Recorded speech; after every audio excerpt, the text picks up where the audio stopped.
Selamat pagi pendengar, kembali lagi bersama saya Gia Suparwan. Dan saat ini dengan program Health Corner, Gia sudah tidak sendiri tentunya. Semoga sehat selalu ya. Di jam 9:07 ini pendengar, karena Gia sudah ditemani langsung oleh salah satu dosen Fakultas Farmasi UAD yang sudah Gia janjikan tentunya tadi. Tidak PHP tentunya, Gia sudah kembali lagi bersama Bapak atau Mas Ikhwan nih kira-kira ya. Kira-kira nanti kita langsung tanya aja. Selamat pagi Pak Ikhwan. Selamat pagi Mbak Gia. Oke. Sehat Mbak Gia? Alhamdulillah sehat puji Tuhan. Bapak gimana, sehat juga? Alhamdulillah sehat juga sama. Sama ya. Iya. Tadi sudah khawatir pendengar bahwa saya suaranya katanya akan sedikit kecil, tapi ternyata nampaknya dengan semangat yang tinggi ya kayaknya nih.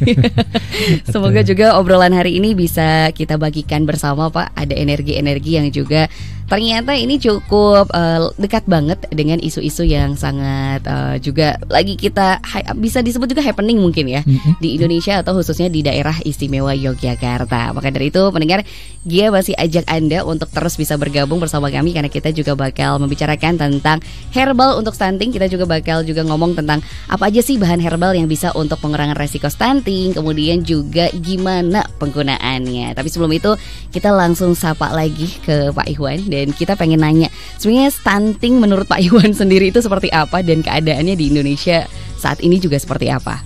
Oke, makasih Mbak Gia. Jadi sebelumnya saya klausul dulu ya. Kita di sini berbagi informasi karena informasi cukup besar. Jadi mungkin nanti pendengar ada yang mungkin punya informasi lain yang tidak berkesesuaian, itu sebenarnya puzzle-puzzle kecil yang dari satu bagian ilmu yang besar, sehingga nanti bisa saling melengkapi. Harapan saya ini nanti pendengar bisa mendapatkan informasi yang juga nanti menambah pengetahuan, dan nanti juga bisa sebagai upaya untuk preventif ya, kuratif, baik untuk keluarga maupun untuk seseorang yang mungkin dikenal gitu ya.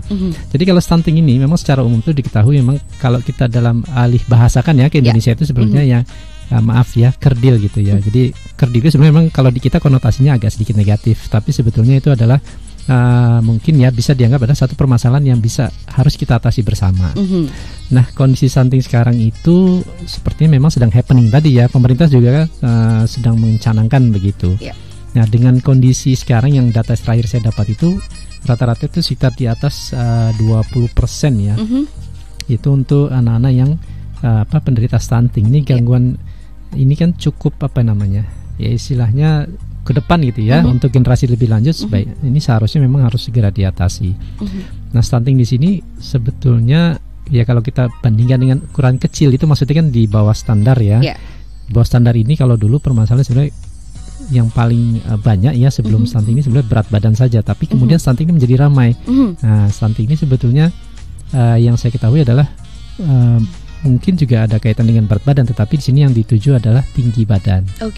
Iya, jadi ini termasuk kaitannya dengan nanti asupan ya, atau apa istilahnya yang paling utama ya. Tapi ada lagi faktor-faktor lain nanti mungkin bisa kita bahas ya. Itu Mbak Gia. Jadi memang sangat lekat ya Pak, stunting itu dengan tanda kutip kekerdilan seperti itu, yang mana awalnya fokus dengan berat badan tapi ternyata saat ini juga ke tinggi badan ya. Nah, tapi kalau misalkan kita atau merujuk gitu pada definisi tersebut gitu, sebetulnya ada hal lain nggak yang diperhatikan, ternyata ini juga termasuk nih ke pendefinisian dari stunting tersebut Pak? Oke, jadi sebetulnya ya yang stunting itu kan tinggi badan dan istilahnya mungkin juga akan menjadi masuk berat badan ya, karena kan tinggi badan kaitannya dengan tulang, massa tulang gitu. Itu yang paling bisa kita berikan perlakuan itu adalah asupan gizi. Nah, di luar itu ya mungkin ya kalau misalnya faktor-faktor lain itu yang harus kita pastikan, itu sebetulnya yang paling agak susah diatur nanti itu adalah faktor genetik gitu. Nah, jadi kita harus memastikan dulu ini memang genetikanya atau memang ada kekurangan asupan gizi. Ya akan mungkin lebih repot lagi kalau misalnya keduanya ini ada pada anak tersebut. Itu kan menjadi lebih terlihat lagi stuntingnya begitu. Jadi sudah genetiknya memang tinggi badannya itu di bawah rata-rata, asupan gizinya kurang, maka terlihat kecil sekali. Dan itu mungkin menjadi prioritas utama ya untuk para pegiat-pegiat, mungkin terutama di puskesmas untuk anak-anak yang seperti ini. Dan ini mohon maaf mungkin yang dicermati itu memang yang utama adalah masa pertumbuhan anak ya Mbak Gia, karena memang masa inilah dimana nanti begitu dia dewasa atau remaja atau dewasa, dimana masa pertumbuhan itu sudah berhenti, itu udah nggak bisa ngapa-ngapain lagi ya sudah. Sebetulnya itu juga saya nggak tahu ya itu kan masuk kriteria stunting atau tidak, tetapi karena yang dipantau adalah biasanya masa perkembangan anak-anak, sehingga ini menjadi generasi range umur yang memang kita harus fokuskan di situ dulu sekarang gitu. Nah itu kaitannya juga nanti misalnya dengan asupan gizi ya, asupan gizi gitu. Yang paling utama memang ini selain dari itu adalah juga pengetahuan dari orang tua. Jadi tingkat pendidikannya, kemudian pekerjaannya, ini orang tua juga harus tahu. Masalah yang pernah juga ditemukan misalnya seperti pernikahan dini ya, itu kan misal termasuk pengetahuan dan pendidikan ya, di mana orang tua itu belum siap, belum tahu bagaimana menjadi orang tua, tapi sudah menikah dan memiliki anak. Nah ini menjadi tidak terperhatikan apa yang seharusnya diterima oleh anak. Oke. Itu antara lain Mbak Gia. Iya, karena memang faktornya ternyata salah satunya adalah asupan gizi dan genetika. Betul. Itu jadi persiapannya harus cukup matang ternyata ya Pak ya. Tidak hanya misalkan di saat sudah lahir anak, tapi dari sebelumnya bahkan sudah ada perencanaan yang harus sangat matang seperti itu. Apalagi karena memang ini juga mungkin dikatakan kayak golden age atau golden period ya. Makanya kenapa ada waktu yang ternyata cukup terbatas untuk pengaturan stunting atau pencegahan itu sendiri ya. Tapi sebetulnya kalau faktor yang paling harus diperhatikan, ada nggak sih untuk hierarkisnya mungkin atau strukturnya, tahapannya yang paling pertama atau utama yang paling harus diperhatikan dari faktor stunting itu apa ya Pak? Ada nggak ya? Kalau misalnya faktor utama itu mungkin tergantung waktu ya Mbak Gia ya. Misalnya anaknya sudah lahir gitu ya, sudah masa usia 0 sampai 50-an bulan lah begitu ya. 0 sampai 2 tahun lah begitu kan sudah ada. Jadi tergantung tadi di masa itu. Kalau boleh kita tarik lagi ke belakang tadi ya, misalnya masalah pernikahan dini itu kan juga harus diperhatikan. Jadi betul nggak orang tua itu sudah siap kalau nanti punya anak, bagaimana mengurus anak begitu ya, asupan yang harus diberikan apa saja dan lain sebagainya. Kemudian yang mungkin saya sebenarnya terpikir nyeleneh juga sih kalau menurut saya. Jadi carilah kalau misalnya merasa diri itu genetikanya gitu ya, tanda kutip maaf ya, untuk di bawah standar, maka carilah pasangan yang lebih tinggi supaya mungkin kalau orang-orang iseng bilang tuh katanya perbaikan keturunan katanya, tapi itu tidak menjamin. Saya hanya pikiran nyeleneh saya gitu dan ya terbukti sih karena kakak saya juga begitu. Jadi saya berani bicara. Anaknya itu alhamdulillah tinggi-tinggi semua, meskipun bapaknya agak kurang begitu. Kemudian harus diperhatikan itu sebetulnya mungkin yang orang tua juga lupa sekarang ya, karena gempuran iklan dan sebagainya, itu adalah ASI Mbak Gia. ASI itu sebaiknya penuh ya selama 2 tahun, karena ASI itu adalah nutrisi yang paling cocok, paling lengkap, paling baik untuk perkembangan anak-anak. Cuma sekarang kan banyak ibu terutama itu terlalu memperhatikan selfish ya, mungkin kalau menurut saya sih gitu. Jadi misalnya takut nanti penampilannya berkurang atau kurang cantik dan lain sebagainya, sehingga anak banyak yang digantikan itu asupan nutrisinya dengan susu kaleng begitu ya, atau susu formula atau susu formula begitu. Jadi ya ini memang juga jadi masalah juga yang harus diatasi. Pendidikan, pengetahuan, pengertian ini memang menjadi tugas kita ya. Fakultas Farmasi juga sekarang sedang melakukan itu di beberapa daerah tertentu yang memang permasalahan stunting ini cukup besar ya. Gitu. Jadi memang situasinya tidak hanya dari anak langsung ya secara ketubuhan, tapi juga ternyata ada pengetahuan-pengetahuan luar secara sosial dan budaya bahkan kalau kita lihat itu yang juga cukup berpengaruh sebagai faktor mungkin, atau juga sebagai cara-cara yang bisa dilakukan oleh kita. Tapi sebelum kita lanjut Pak Iwan, dia mau mengajak dulu para pendengar Star FM, menyapa juga yang mungkin sudah bergabung di 101,3 Star FM Inspiring Sun, atau juga di streaming kami starjogja.com. Selamat pagi dan selamat bergabung. Terima kasih untuk Anda. Kalau mungkin ada yang ingin ditanyakan mengenai stunting, pendengar, mumpung ada Pak Iwan di sini langsung bisa langsung ditanyakan di nomor WhatsApp 0818818613 atau juga di kolom komentar Instagram kami di @starjogjafm. Dia akan kembali lagi ngobrol dengan Pak Iwan. Tadi sudah ngobrolin tentang definisi, kemudian kondisi mungkin, dan juga faktor. Tapi sebetulnya pencegahan seperti apa yang mungkin paling simpel dulu bisa dilakukan selain pengetahuan tadi Pak, atau ada juga yang memang sangat krusial harus dilakukan dari sekarang juga sebagai pencegahan? Yang paling simpel biasanya dari keluarga ya, yang paling itu ya. Jadi dari orang tua, lingkungan. Jadi keluarga sebetulnya lah keluarga, karena nanti ada anak yang diurus langsung oleh ibunya mungkin atau kakek neneknya begitu ya, karena kedua orang tua bekerja. Nah, yang paling bisa dilakukan masyarakat langsung itu adalah memperhatikan asupan gizi untuk si anak. Itu kalau kita hidup di perkotaan, saya kira pengetahuan itu sudah cukup ya. Makanan-makanan yang bergizi, itu bisa kita akses dengan mudah. Nah ini yang menjadi masalah kalau di pedesaan ini banyak masyarakat yang mungkin mohon maaf ya tidak semudah akses yang ada di kota, sehingga harus menyiapkan sendiri mungkin ya. Nah ini memang jadi tugas-tugas para akademisi untuk memberikan penyuluhan pendidikan ya.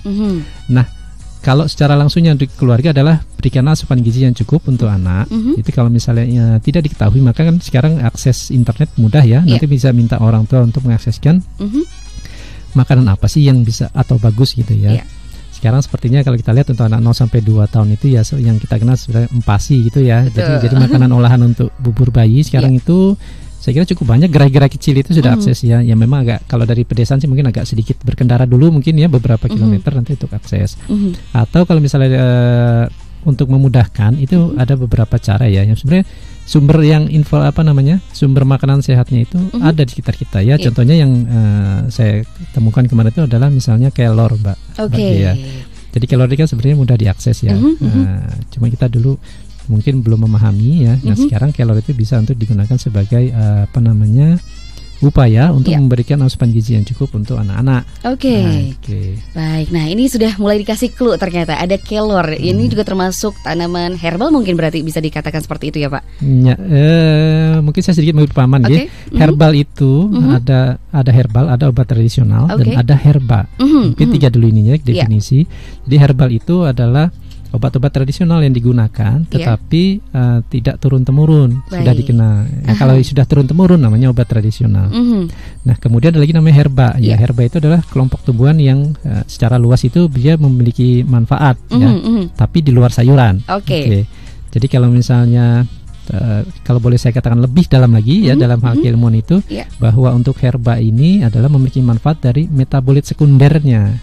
Kalau metabolit primernya itu nanti biasanya untuk makanan hari-hari seperti sayuran tadi. Dan satu lagi herba yang digunakan sebagai bumbu kita namanya rempah-rempah. Itu dia. Nah ini nama-nama yang sangat familiar dengan kita, tapi terkadang penggunaannya dan pemahamannya juga masih cukup perlu kita perhatikan ulang ya Pak ya. Giap sendiri pun masih kayaknya perlu diuji setelah ini. Ujian lisan lagi, kira-kira masih ingat nggak dengan definisinya? Tapi sebelum lebih lanjut, karena ini juga kita sudah mulai merujuk bagaimana misalkan situasi stunting, kemudian juga pencegahan yang paling simpel bisa digunakan atau dilakukan di rumah menggunakan tadi entah itu herbal, herba, obat tradisional ataupun rempah-rempah. Ini akan kita bahas lebih lanjut lagi pendengar setelah break dulu. Jadi jangan kemana-mana, Anda masih bisa terus gabung bersama kami baik di 101,3 Star FM Inspiring Sound atau juga di streaming kami di starjogja.com. 101,3 Star FM Inspiring Sound.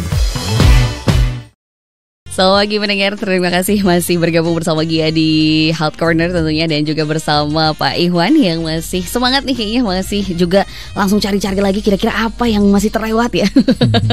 Semoga masih semangatnya masih ada hadir di sini ya Pak Ikhwan ya. Iya, insya Allah masih Mbak. Masih dong. Siap. Suaranya juga jadi semakin menggelegar lagi. Oke, dan kita juga masih mau mengundang Anda pendengar tentunya untuk bisa memberikan pertanyaan atau juga masukan atau mungkin mau juga transfer ilmu mungkin ya atau pengetahuan mengenai herbal untuk stunting ini. Pendengar Anda juga Gia undang secara terbuka, bisa langsung hubungi di nomor 0818621013 atau juga bisa langsung bergabung di kolom komentar Instagram kami di @starjogjafm. Tapi sebelum itu Gia juga ucapkan terima kasih untuk @ekalaya Irfan yang juga sudah bergabung dan memberikan pertanyaannya. Tapi kita hold dulu, kita masih akan bertanya juga nih mengenai beberapa hal yang cukup krusial ini yang mengenai stunting. Jadi tadi sudah kita bahas juga sedikit-sedikitnya, sebetulnya sudah terbahas siapa sih yang harus berperan penting mungkin dalam entah itu pencegahan atau juga yang langsung berhadapan langsung dengan stunting. Tapi sebetulnya peran-peran yang dibutuhkan dalam pengentasan misalkan Pak atau juga penghadapan dari stunting ini siapa saja, atau ada nggak yang ternyata dimandati lebih gitu perannya? Oke Mbak Gia, jadi sebetulnya kalau menurut saya dan peneliti juga secara umum yang saya kira ya, yang bertanggung jawab itu sebetulnya seluruh orang-orang yang ada di sekitar lingkungan begitu ya, terutama untuk anak-anak yang stunting itu. Kalau tadi saya sebut adalah ibu yang paling pokok pertama, ya jelas itu kan yang paling dekat, yang paling mengetahui perkembangan si anak, yaitu orang tua. Kemudian keluarga dekatnya ya tadi, misalnya kakek, nenek, begitu atau ponakan. Lebih luas lagi mungkin adalah tetangga. Ya tetangga itu kan kalau misalnya kita melihat ada anak yang kira-kira terindikasi ya untuk stunting itu, kan setidaknya kita bisa memberikan informasi bagaimana apa yang terjadi misalnya dengan anak itu, terindikasi apa, kemudian bagaimana itunya pengatasannya, terutama untuk orang-orang yang telah mengetahui pengalaman, ya kan, bisa memberikan informasi juga. Kemudian lebih luas lagi adalah mungkin ini adalah tanggung jawab dari pemerintah begitu ya. Paling dekat lagi ini adalah puskesmas. Itu memang puskesmas punya catatan khusus ya. Biasanya kan ada posyandu itu ya. Itu misalnya ada catatan khusus di sana, dia akan mendata dan itu memang sudah menjadi tugas puskesmas. Nah, kalau lebih naik tinggi lagi sebetulnya di sini peraturan yang sudah mendasari secara paling tinggi itu adalah peraturan presiden di sini, Mbak, nomor 40 tahun 2013. Itu adalah tentang Gerakan Nasional Percepatan Perbaikan Gizi. Nah, ini sudah dari tahun 2013. Ya, sebetulnya memang kalau negara-negara berkembang itu memang masalah asupan gizi menjadi masalah utama sih ya. Nah, kita lihat memang proporsi tinggi berat badan orang-orang Asia juga kan yang berkembang umumnya itu memang berbeda ya dengan yang negara maju ya. Nah, pemerintah ini dari pencanangan peraturan ini itu yang pertama itu yang paling utama di sini adalah pemberian makanan tambahan asupan gizi. Itu menjadi program utama pertama kali. Sudah seperti saya jelaskan sebelumnya. Kemudian yang kedua itu adalah sanitasi berbasis lingkungan. Nah, karena hygiene ini juga penting ya. Gimana cari supaya tetap sehat sehingga tubuh itu energinya tidak habis untuk menghilangkan atau melawan penyakit, tetapi untuk pertumbuhan. Seperti itu ya. Kemudian yang ketiga itu setiap desa itu ada anggaran khusus ya untuk proses penanganan stunting ini. Kemudian yang keempat itu adalah pembangunan infrastruktur ya. Mungkin secara umum misalnya terkait dengan masalah hygiene itu ya, nanti misalnya mungkin kita pernah dengar gitu ya, misalnya pemberian support untuk pembangunan toilet-toilet untuk keluarga-keluarga yang di situ belum mampu, di mana terlihat memang hygiene itu sangat rendah di situ, sehingga perlu bantuan untuk itu. Nah, ya, program inilah yang menjadi dasar utama semua orang itu harus membantu dalam proses pengentasan stunting ini.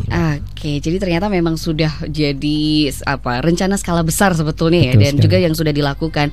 Tapi ternyata tadi sempat ngobrol juga, ternyata Pak Iwan dan juga mungkin ada timnya yang juga sempat jalan-jalan dan juga mengabdi mungkin ya, pengabdian masyarakat yang juga masih bersangkutan dengan stunting ini gitu. Mungkin bisa dibagikan juga Pak dari yang pernah dilakukan di daerah Wonosari kalau tidak salah dengar tadi ya. Itu seperti apa Pak? Ya betul. Jadi beberapa data yang kita dapat itu ya. Jadi mungkin sebetulnya ya secara umum saja ya, karena mungkin secara spesifik nanti itu kan merupakan data penelitian ya. Jadi yang paling umum di sana itu memang yang utama adalah asupan gizi. Kemudian tadi sudah kita sebut misalnya pernikahan dini ya, karena memang kondisinya di sana seperti itu. Dan saya kira di daerahnya juga ada, cuma karena mungkin cukup tinggi sehingga jadi menjadi terlihat faktor ini begitu. Nah, kemudian yang ketiga itu adalah akses akses terhadap informasi ini yang masih mungkin juga agak sedikit kurang, sehingga kita harus sering-sering gitu ya, dan tanda kutip melakukan pengabdian kepada masyarakat terkait pemberian informasi terkait masalah stunting ini, bagaimana mengatasinya, bagaimana terus merubahnya untuk anak yang sudah sedang berkembang ya. Kemudian bagaimana dengan proses sebelum misalnya anak ini lahir, itu kan harus diberikan edukasi ke masyarakat dan harus sering-sering, karena kan mungkin target masyarakatnya ada yang sudah mendapatkan, ada yang belum gitu. Walaupun misalkan teknologi ini sudah sangat mempermudah, tapi kayaknya memang kehadiran orang-orang secara humanis pendekatan ini ternyata lebih efektif mungkin ya Pak ya, untuk penjelasan lebih dalamnya, untuk realistisnya gitu, seperti itu kayaknya. Karena memang kayaknya melihat situasi dari Pak Iwan juga yang bilang lebih sering kerja di lab, ini ada eksperimen ini kan ternyata menjadi eksperimentalis yang cukup menarik kayaknya antara manusia atau masyarakat seperti itu. Tapi ngomongin eksperimen tadi itu Pak, nah akhirnya dari apa data yang didapatkan oleh Pak Iwan dan tim gitu, kemudian juga merujuklah kenapa herbal untuk stunting ini tuh seperti apa gitu. Nah tadi juga sudah disebutkan sedikit, mungkin juga bisa dibagikan lebih ya Pak ya, mengenai seperti apa sih eksperimennya dan apa perpaduannya dan bagaimana penggunaan itu seperti apa. Oke, makasih Mbak Gia. Jadi kalau kita sebut tadi ada herba, obat tradisional, rempah-rempah itu sebenarnya dekat sekali ya, di rumah itu kan ada semua ya, terutama rempah-rempah misalnya atau sayuran. Itu jadi nature itu sebenarnya sumber yang paling bagus ya untuk kehidupan manusia, terutama masalah asupan gizi di sini. Ya, ini juga jadi faktor yang harus diperhatikan ya. Tadi sudah kita sedikit ngobrol itu memang makanan yang dikonsumsi oleh anak itu memang harus kita perhatikan betul. Ya, jadi jangan sampai itu makanan yang hanya memberikan rasa saja, tetapi nutrisinya tidak ada. Nah, ini yang menjadi catatan ini. Anak-anak sekarang kan senang sekali ya makan makanan ringan yang rasanya itu begitu kuat, tetapi nilai nutrisinya itu tidak ada. Nah, salah satunya yang sudah kita mungkin riset kecil-kecilan begitu ya, nanti perlu dilanjut. Itu tadi yang saya sebut adalah kelor. Ya, jadi sebetulnya kelor itu sudah dikonsumsi ya untuk masyarakat itu secara umum. Ya banyak gitu ya. Cuma memang ini termasuk sayuran yang mungkin tidak semua orang suka ya. Tapi ternyata memiliki manfaat khusus. Nah, sebetulnya sayuran yang lain pun juga bagus. Gitu. Silahkan saja nanti untuk sayuran-sayuran untuk anak ya terutama, karena memang masalah selain asupan gizi adalah masalah anak itu sendiri. Tapi sebelum kita ke sana ini kita bicara tentang masalah contoh sampel satu itu adalah kelor. Jadi kelor ini sebetulnya juga nutrisinya cukup banyak ya. Ya, antara lain tuh di sini dia ada protein, ya, kemudian ada beta karoten, provitamin A, ada mineral, kemudian ada besi, magnesium ya. Dan itu kandungannya cukup apa ya namanya? Cukup lah gitu ya untuk asupan kita makan. Untuk misalnya kalau misalnya mengurangi rasa bosan misalnya tiap hari kelor ya nggak juga kan. Jadi mungkin untuk menu seminggu sekali ya, nanti bergantian dengan sayuran yang lain. Nah, kandungan ini terutama itu untuk 2 tangkai di bawah pucuk sampai tangkai ke-9 atau ke-10 itu yang kandungannya yang paling baik ya. Ini kalau kita manusia mungkin di usia remaja begitulah. Jadi daunnya itu cukup paling baik kandungannya.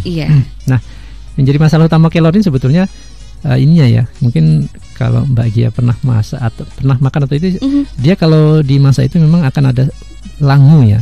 Langu, bau langu dan rasa langu. Jadi itu harus diblansir dulu namanya, diblancing. Jadi digodok dulu sebentar sebelum diolah. Nah, itu untuk menghilangkan bau dan rasa seperti itu. Nah, setelah itu baru nanti diolah. Dan kemudian lagi ya dalam pengolahan sayur itu saya kira ibu-ibu terutama ya itu sudah tahu bagaimana cara memasak sayur yang baik. Ya, jadi tidak harus sampai betul-betul masak sekali sehingga berubah warna, itu sebaiknya dihindari, karena nanti nutrisinya akan hilang. Hilangnya kemana? Ya karena pemanasan yang terlalu berlebihan sehingga dia akan larut dalam air di situ. Nah, biasanya kan juga kalau kita godok sayur itu kan mungkin lebih banyak kan airnya itu dibuang, sehingga nutrisinya menjadi terbuang. Gitu Mbak.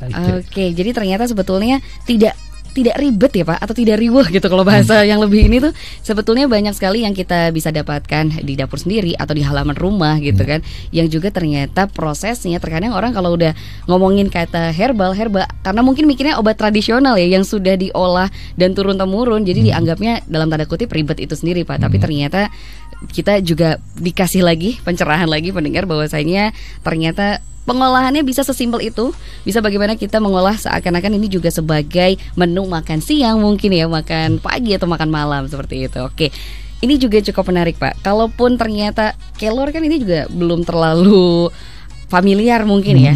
Jangankan untuk anak-anak gitu, untuk generasi 90-an juga mungkin ini cukup sulit ini. Tapi ada nggak mungkin alternatif lain selain kelor gitu yang juga bisa cukup dekat dan mudah diakses ya?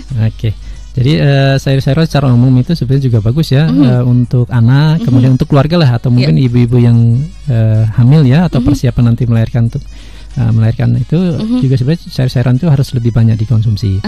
Nah, selain kalori ini yang bisa di sayuran tuh yang bisa diakses juga itu secara rempah-rempah ya, misalnya itu yang paling mudah misalnya ini adalah ada temulawak ini. Ya, temulawak itu juga kan sebetulnya juga umum dikonsumsi oleh masyarakat, cuma mungkin agak enggak enaknya mungkin dirasa ya. Itu kadang.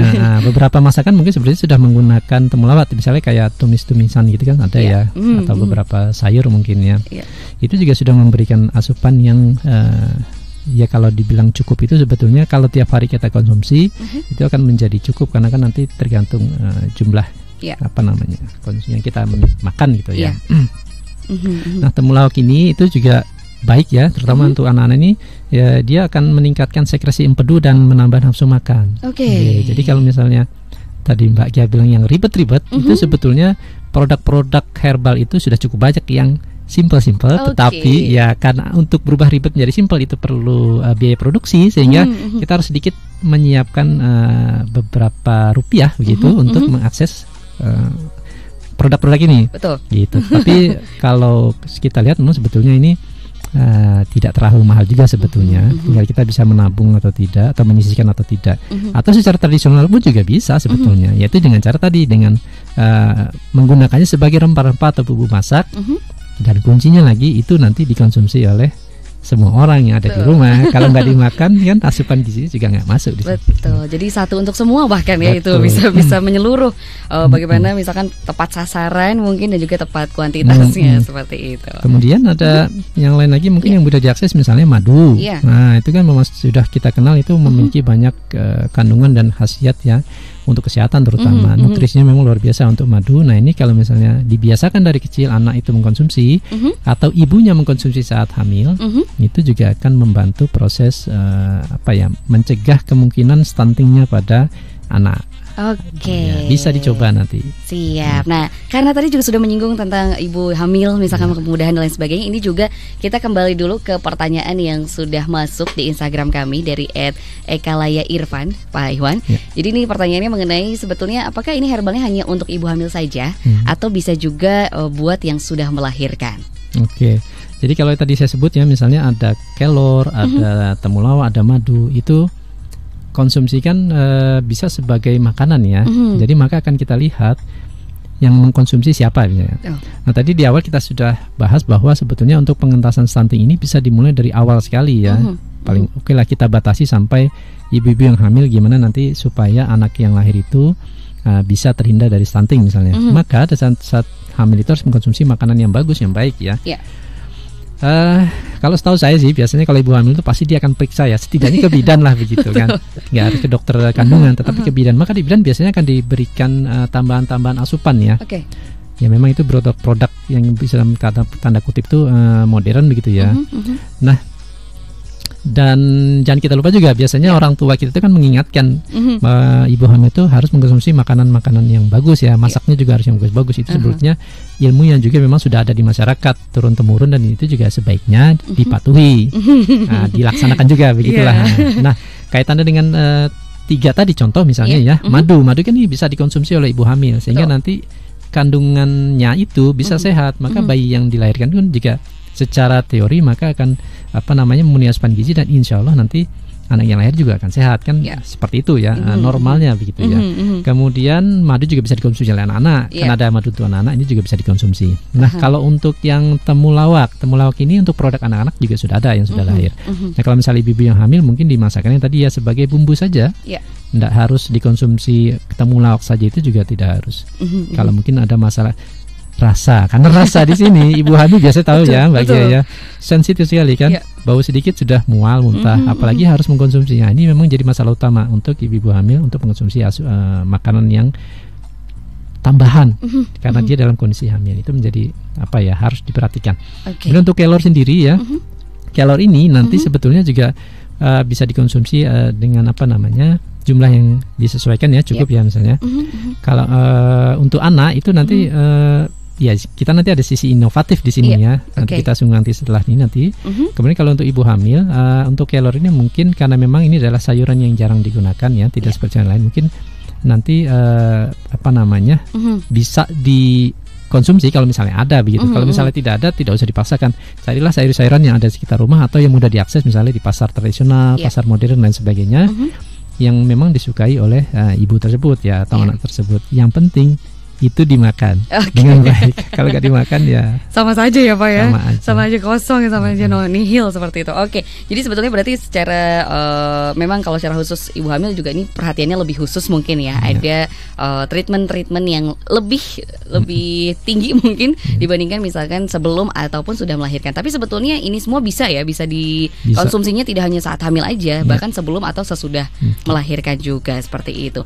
Dan mungkin sebelum kita ke inovasi, dia juga mau tanya ini Pak, karena memang ini bersangkutannya dengan ibu dan anak, ini sangat dekat sekali gitu, apalagi ibu hamil kan kandungan asam amino, kemudian setelah melahirkan juga ini cukup tinggi ya yang diperlukan gitu, dan banyak juga dikonsumsinya tidak hanya dari sayuran atau herbal atau rempah, ternyata minyak-minyakan seperti itu.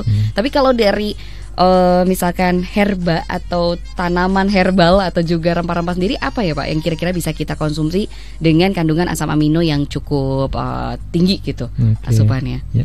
Jadi kalau asam amino itu sebetulnya kan dia senyawa atau struktur dasar pembentukan protein ya, asam amino itu. Jadi memang yang sudah saya sebut tadi, yang paling bagus itu kalau untuk asam amino adalah madu ya. Jadi madu itu memang karena dia adalah bisa disebut adalah sari utama dari tanaman yang itu nanti kan, dia kan biasanya ini madu itu kan diambil oleh lebah ya, dari kembang itu. Maaf. Nah kembang itu kan nanti bakal menjadi regenerasi dari tanaman tersebut sehingga mengandung komponen yang lengkap sekali. Nah ini juga baik ya, asam amino terlalu di madu. Dan di madu sepertinya juga dari segi rasa saya kira semua orang bisa sih sebetulnya, mungkin kecuali yang nggak suka manis kali ya, seperti saya. Ada catatan. Iya. Tapi sebetulnya juga pengganti gula madu juga bagus. Ya, jadi kalau misalnya mau minum teh yang manis ya bisa diganti gula, dan itu bisa disesuaikan karena madu sekarang juga rasanya bisa dimodifikasi dan nanti kita bisa mengkonsumsi yang mana yang kita suka terkait dengan masalah rasa dan konsistensinya. Jadi rekomendasi saya kalau misalnya untuk asam amino itu terutama adalah madu ya. Ya kalau untuk makanan-makanan lain ya mungkin gini Mbak Gia, kalau kita singgung kaitannya dengan makanan yang umum dikonsumsi oleh orang Indonesia gitu ya, biasanya kita pasti larinya ke nasi gitu kan. Nah ini makanan pokok ini sebetulnya nanti bisa diselingi atau diganti dengan makanan-makanan lainnya yang memang kira-kira itu kategorinya itu memang masuk ke dalam makanan pokok begitu ya. Dalam tanda artian di sini bukan lauk ya, bukan lauk pauk, bukan, tapi makanan pokok itu. Nah mungkin di antara itu adalah umbi-umbian. Di sana pun juga ada beberapa asam amino yang bisa dikonsumsi ya. Umbi-umbian kan masuk di sini misalnya seperti kentang, singkong, ubi jalar itu ya. Kalau kita umum ya. Mungkin ada juga lobak gitu ya, bisa juga atau bengkoang. Tapi yang paling bisa digantikan yang paling ini kentang, singkong dan ubi jalar itu kan bisa diolah sebagai makanan pokok pengganti nasi. Sehingga variasi dari mineral, vitamin dan asam amino itu bisa kita dapatkan gitu, tidak selalu nasi. Betul, dan itu juga cukup mudah di Indonesia ya, terutama di daerah Jawa atau daerah istimewa Yogyakarta ini cukup sangat mudah, apalagi kita punya sentranya juga, ada Pasar Telo mungkin kalau misalkan kesulitan mencari itu juga sangat mudah diakses pendengar. Tapi sebelumnya kita juga masih akan terus mengundang pendengar Star FM untuk bisa terus lebih aktif lagi, mungkin mencari tahu lagi seperti apa sebetulnya herbal dan stunting ini. Pendengar, Anda bisa langsung bergabung bersama Gia di nomor 0818621001 atau juga bisa langsung tulis saja di kolom komentar Instagram kami di @starjogjafm. Karena semakin seru kita mungkin break dulu biar bisa minum dan nafas dulu mungkin ya. Untuk Pak Iwan ini saking semangatnya semua bisa kita bagikan bersama pendengar, tapi tentunya Anda masih bisa terus bersama kami di 101,3 Star FM Inspiring Sound. Pacuan kuda di 101,3 Star FM Inspiring Sound. Tonton dan saksikan. Selamat pagi menjelang siang pendengar, masih bersama saya Velogia Sparwan di Health Corner bersama Bapak Iwan yang tentunya juga tadi sudah banyak sekali kita ulik bersama mengenai apa saja kira-kira tentang misalkan hal-hal yang perlu kita perhatikan dari stunting itu sendiri, bagaimana stigma dari stunting juga ternyata mengalami evolusi ya Pak Iwan ya, yang dulu sering banget dianggap negatif tapi sekarang saat ini kayaknya lebih ke adanya kesadaran untuk pencegahan dan juga bagaimana misalkan hal-hal yang bisa kita lakukan ya untuk tidak terjadinya stunting. Nah, karena ini juga adanya evolusi dan tadi Gia sempat bilang bahwa Pak Iwan nih orang yang eksperimentalis pendengar. Mungkin kita juga bisa tanya langsung nih, seperti apa sih inovasi-inovasi mungkin Pak yang juga mungkin bisa tidak hanya membuat hati lebih tenang para masyarakat, terutama para ibu dan anak, tapi juga mungkin bisa mempermudah situasi dari penanganan stunting yang bisa kita lakukan. Terima kasih Mbak Gia. Jadi inovasi ini sebetulnya sudah dilakukan produsen-produsen ya, produsen herbal gitu. Dan sebetulnya keluarga juga bisa melakukan inovasi. Nah, kita lihat dari yang paling mudah dulu ya di keluarga. Kalau tadi kita misalnya dengar ada misalnya kelor, temulawak, itu kalau dikonsumsi langsung itu jelas nggak enak dalam tanda kutip. Biar diolah dulu. Nah, gimana sih cara mengolahnya? Nah, kita kemarin pengabdian masyarakat itu memang bekerjasama dengan Fakultas Gizi juga. Jadi contoh paling gampang misalnya adalah gimana cara supaya keluarga terutama anak yang diduga stunting itu mau mengkonsumsi makanan yang memenuhi gizi begitu ya. Nah, kita kenal sekarang kan anak-anak itu makanannya yang seperti apa, model-modelnya kan kita tahu ya. Misalnya nih, paling gampang aja misalnya itu adalah bentuk nugget. Nah, itu biasanya anak-anak kalau dikasih misalnya nih ikan utuh atau ayam utuh mungkin tidak semua suka, tapi kalau dalam bentuk nugget dia akan lebih tertarik untuk mengkonsumsi begitu kan. Baik dengan dimakan dengan misalnya nasi atau makanan pokok lain, atau misalnya di gado gitu ya, hanya langsung itu kan disukai. Nah, kemarin kita kerjasama dengan Fakultas Gizi itu adalah membuat nugget dari bahan ikan. Ya, kemarin kita praktekkan itu adalah ikan lele. Nah, ikan lele ini juga orang mikirnya kan ikan yang bisa hidup di mana saja segala macam ya. Betul. Sebetulnya lele juga punya gizi yang baik ya. Tapi nanti kalau misalnya nggak suka lele, bisa dirubah dengan protein lain ya, ikan-ikan yang lain yang disukai, atau mungkin dengan ayam. Cuma memang bentuknya saja nanti yang dirubah menjadi nugget ini. Biasanya anak-anak itu akan lebih tertarik ya. Nah, ini semua kan satu inovasi yang paling mudah yang bisa dilakukan ya. Atau misalnya untuk bahan pokoknya misalnya kentang tadi ya, sudah kita sebut. Kalau secara utuh diberikan ke anak, ya nggak maulah dia makan kentang rebus misalnya. Kita olah dulu lah, misalnya jadi bergedel misalnya, paling yang umum diketahui gitu. Di situ ada rasa. Bergedelnya pun juga nanti bisa dibentuk misalnya wajah sapi, wajah binatang atau apa, sehingga dia akan lebih suka. Tidak hanya dalam bentuk bulat saja yang biasa kita kenal di warung makan gitu ya. Kemudian lagi contohnya misalnya ada sayuran-sayuran tadi, misalnya kelor tadi, kita bisa buat puding misalnya. Karena anak kan suka makan agar-agar yang manis seperti itu ya. Nanti manisnya misalnya dikombinasi dengan madu, kemudian diberikan juga di situ taburan kelor tadi ya, sudah dimasak, sehingga terlihat seperti sentuhan akhir di makanan yang membuat menarik anak-anak itu apa sih? Jadi mau makan gitu kan. Jadi sebenarnya pintar-pintar dari orang tua lah ya, dalam tanda kutip. Ya mudah-mudahan nanti orang tua seluruh orang tua yang di Indonesia itu mau lebih memperhatikan anak-anak dengan mau terjun ke dapur gitu. Gitu. Kemudian lagi ya contoh lain misalnya itu adalah singkong tadi ya. Singkong kan juga kalau hanya direbus saja sebenarnya orang-orang tua yang suka, tapi kalau anak-anak gimana sih caranya? Mungkin misalnya bisa dicelupkan dengan gula merah gitu atau gula Jawa ya, sehingga kan ada rasa yang lebih supaya anak-anak ini bisa mau mengkonsumsi. Nah, itu adalah inovasi-inovasi yang bisa dilakukan di keluarga. Nah, kalau untuk produk-produk herbal itu sudah kita lihat kan banyak sirup-sirup yang dengan rasa berbagai macam ya. Kemudian itu bisa bisa dikonsumsi lah, bisa sebagai tambahan kalau misalnya memang mungkin waktunya sibuk untuk masak, misalnya hanya bisa masak misalnya sore setelah pulang kerja ya, mungkin nanti pagi harinya bisa memberikan asupan tambahan seperti sirup-sirup untuk anak setelah dia makan pagi atau mungkin makan siang, bisa diberikan sehingga tetap terjaga ya asupan yang dibutuhkan anak itu untuk berkembang.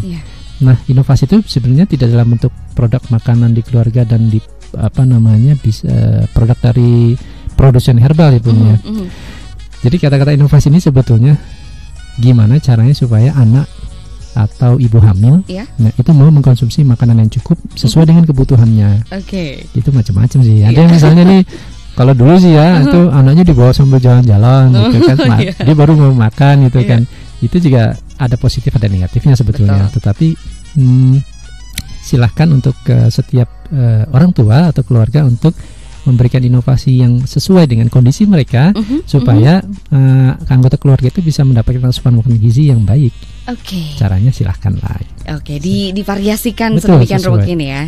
Karena memang ternyata dari herbal dan stunting ini juga yang dia tangkap adalah salah dua. Ini adalah dua kata diksi adalah kondisional dan juga konsisten, seperti itu mungkin. Betul ya Pak ya. Dua itu yang ternyata memang perlu diperhatikan sebagai niat awal mungkin ya Pak, sebelum akhirnya mencari tahu lagi nih siapa saja atau apa saja yang bisa kita olah seperti itu. Betul sekali. Iya, mungkin karena ini juga tinggal beberapa menit lagi menuju jam 10, ini tidak terasa sekali. Iya. Mungkin ada yang pengen disampaikan dulu dari Pak Iwan untuk seluruh masyarakat khususnya di DIY atau juga seluruh di Nusantara mengenai herbal dan stunting ini. Oke, baik, terima kasih. Jadi para pendengar sekalian ya, untuk seluruhnya semua orang itu berperan ya dalam pengentasan stunting. Dan stunting ini merupakan masalah general untuk bangsa kita, karena kedepannya nanti kan generasi inilah yang akan menggantikan kita begitu. Sehingga ini bukan merupakan suatu hal yang berkonotasi negatif, tapi masalah yang harus kita atasi bersama.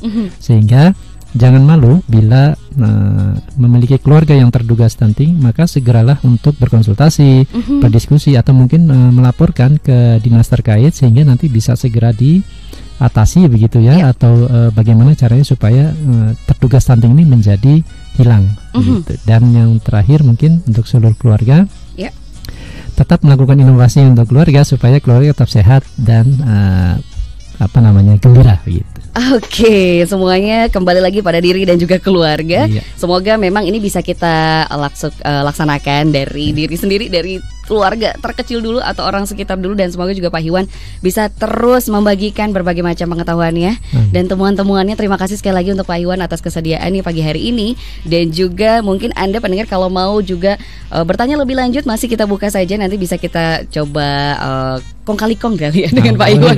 Boleh Mbak Gia, silakan. Bisa kita salurkan kembali pertanyaannya dan juga kita formulasikan dengan perjumpaan berikutnya. Tapi sekali lagi terima kasih untuk Anda juga yang mungkin sudah bergabung di 101,3 Star FM Inspiring Sound atau juga di streaming kami di starjogja.com. Untuk itu Gia pamit undur diri dari Hot Corner saat ini. Juga Pak Iwan, terima kasih sekali lagi, semoga sehat-sehat selalu. Terima kasih sama-sama Mbak Gia, semoga sehat-sehat untuk seluruh kru Star Jogja FM. Amin, amin, terima kasih. Dan kita bisa jumpa di kesempatan lainnya. Terima kasih pendengar sekali lagi. Selamat pagi menjelang siang.